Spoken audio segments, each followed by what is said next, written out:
May kadugsong nga ang puso eh. Ay dikit pa doon sa ano, kaya hindi pa magupit. Nakadikit.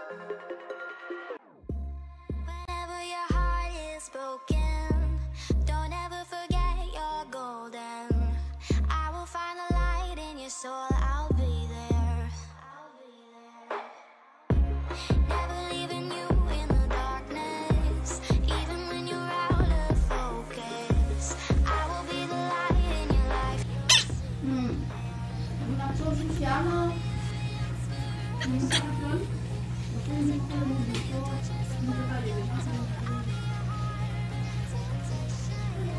Oo naman.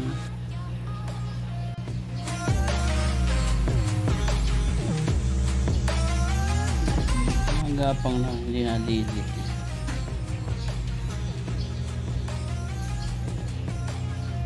Yan, papadidit yan.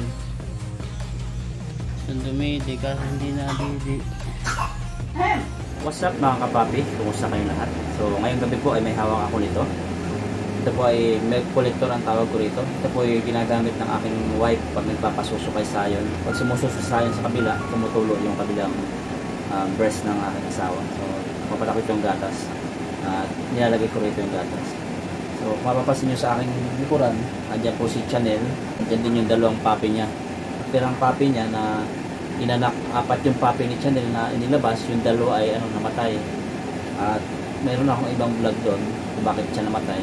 Particularly hindi siya dahil sa kulang sa buwan, namatay dahil masyadong bibo si Chanel, masyadong malikot. Ito po, dalawa yung natira at healthy sila ng ipanganak. So pang isang linggo na nila, pero yung isa kahapon bigla na lang siyang nanikip yung dibdib niya, tapos yung dila niya nainigas. Siya, kumbaga umiiyak siya ng malakas. Iyak siya ng malakas. Dinala ko siya sa sa gate, pero kahapon dahil mahal na araw, ibig mga sarado na po yung mga mga pet shop, yung mga veterinary. So ang ginawa ko, pinagtiyagaan ko siyang ipump, saka ni-revive ko siya. Sinipsip natin sa ilong nung may pang sipsip tayo nito. Guwami tayo nito, pasipsip sa ilong. So kahapon ng alas 7 ay alas 5 ng hapon, ayan, nakaramdam yung tuta na bigla na lang siyang umiyak ng umiyak, pero malusog sila, kumbaga sumususo lang siya, biglang nanikip yung kanyang dibdib. So pinakang ko rito, nabarahan yung kanyang ilong, barahan yung kanyang lalamunan. Hindi ko alam kung siya ng buhok, sa paniniwala ko dahil nahawakan ko siya, tapos nakikita ko pa parang hinga. Yung problema niya sa lalamunan, kasi ang ginagamit niyang paghinga, bibig na lang naninigas. Tapos yung ilong niya parang lunalabas yung mga sipon na parang gatas na buo-buo. Hindi siya makadidi. Hindi siya nadidi kay Chanel. Simula kahapon, ginagawa natin, pinapatak natin lang yung gatas si Chanel. Pero si Chanel, mahirap kunan ng gatas. Ginagawa ko, kinukunan ng konti sa bulak, pinapatak natin sa pot. So, mahina yung gatas. So, ang ginawa natin sa wipe ko na gatas, sa gatas ng Sayon. So, ilalagay natin dito. Tapos papainom natin, imamanual natin painom sa papi. Papakita ko sa inyo yung kalagayan ng papi. Magamit ako ng syringe para pagpapainom, dahan-dahan lang para maipatak ng gatas nito. Every 2 hours, ginagawa ko yan para lang makasurvive. Papakita ko sa inyo yung kalagayan ng papi. Hirap na hirap siyang huminga.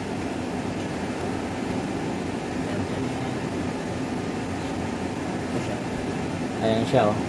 So, hindi siya, pag humihinga siya, sa bibig na lang siya. Ang panganganga, nakaawa. Ayan. Tapos na video, nanginginig siya. So, wala talagang bit. So, tinawagan ko yung bit namin na contact. Sarado daw sila. So, sa Sabado pa ang bukas nila. So, ngayon, papakainin natin siya. Papainin siya ng gatas. Sana makasurvive siya hanggang sa Sabado. So, ninibulizer na rin natin siya kanina. Hindi ko alam kung na-videohan. Ngayon, mag 3 hours na. Hindi pa siya nakakadidi ng gatas. Ating papadidiin siya. Ayan siya. Ayan si Chanel. Ayan. Ito yung papi na mahina. Malakas siya. Nilapa siya, kaawa siya.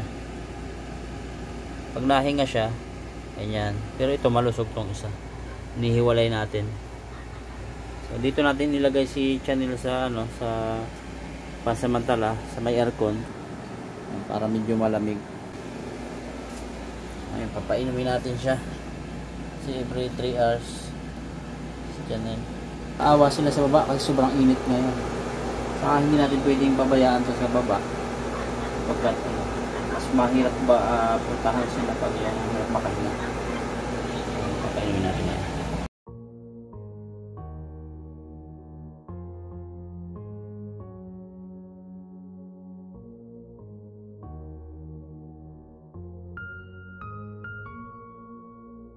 My phone lights up, but it's never you. I can't help but feel so lonely. I know there's things that I can't undo. I'm falling apart so slowly. Come alive when we're faded. The summer nights that we're chasing. Want this feeling to last forever, forever.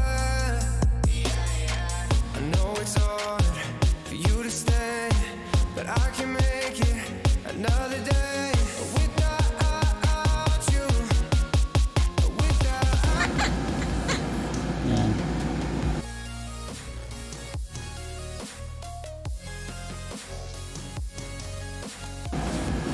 Hihina na siya.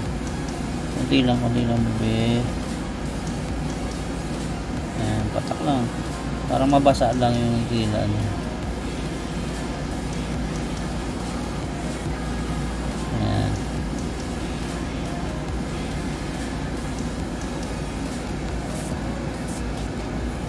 So, medyo okay siya ngayon kasi walang tunog yung kanyang boses. Kahapon sobrang hindi na siya makahinga.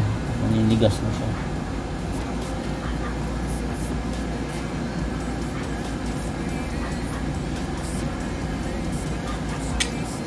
Yan. Amen.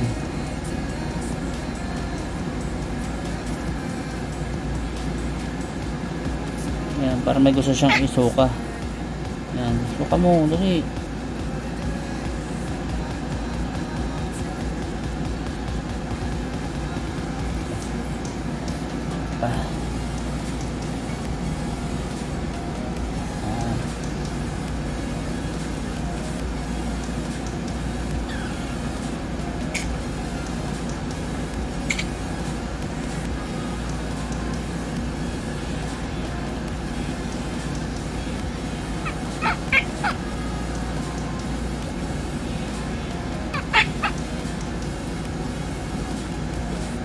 Last na last.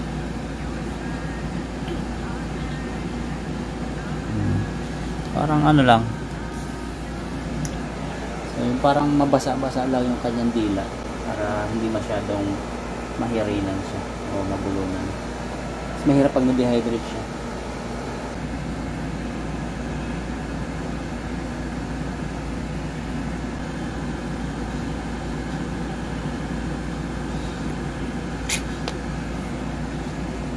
Gamit ang syringe.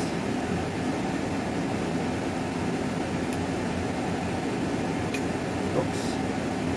Sobra. Tama na yung ganito. Tapos, kunin natin siya. Papadidiin natin siya. Ayan, gutom na siya. Kailangan konti-konti lang. Mabasa lang yung kanyang dila. Ayan o. Nadila siya. Patak-patak lang. Hihirapan siya.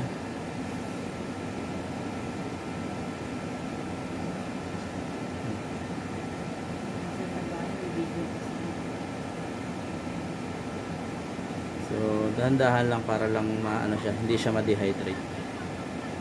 So, makakasurvive naman siya.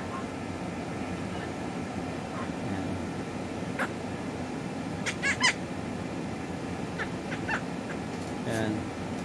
Ito si Chanel. Nag-aalala si Chanel. Nag-aalala.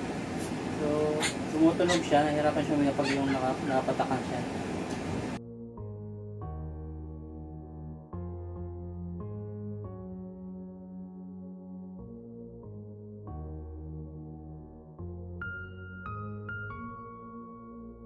My phone lights up, but it's never you. I can't help but feel so lonely. I know there's things that I can't undo. I'm falling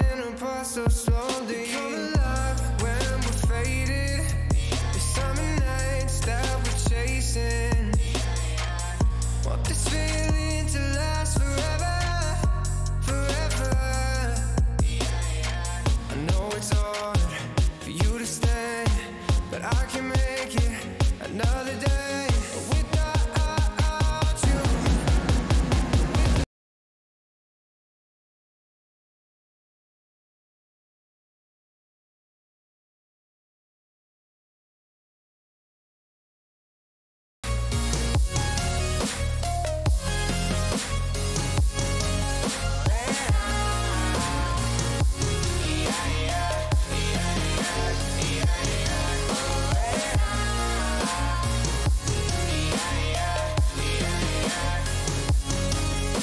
My phone lights up, but it's never you. I can't help but feel so lonely. I know there's things that I can't undo. I'm falling apart so slowly. Come alive when we're faded.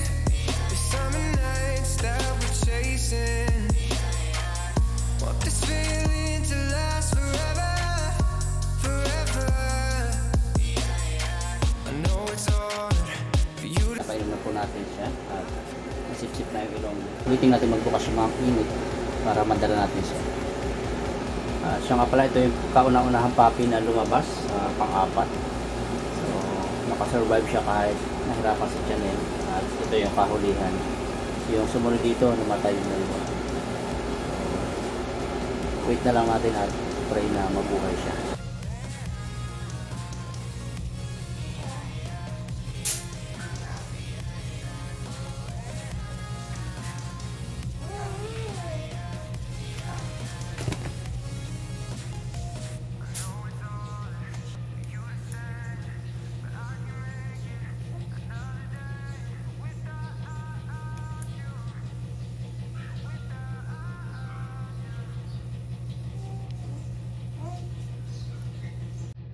Stay, but I can make it another day without you, without you.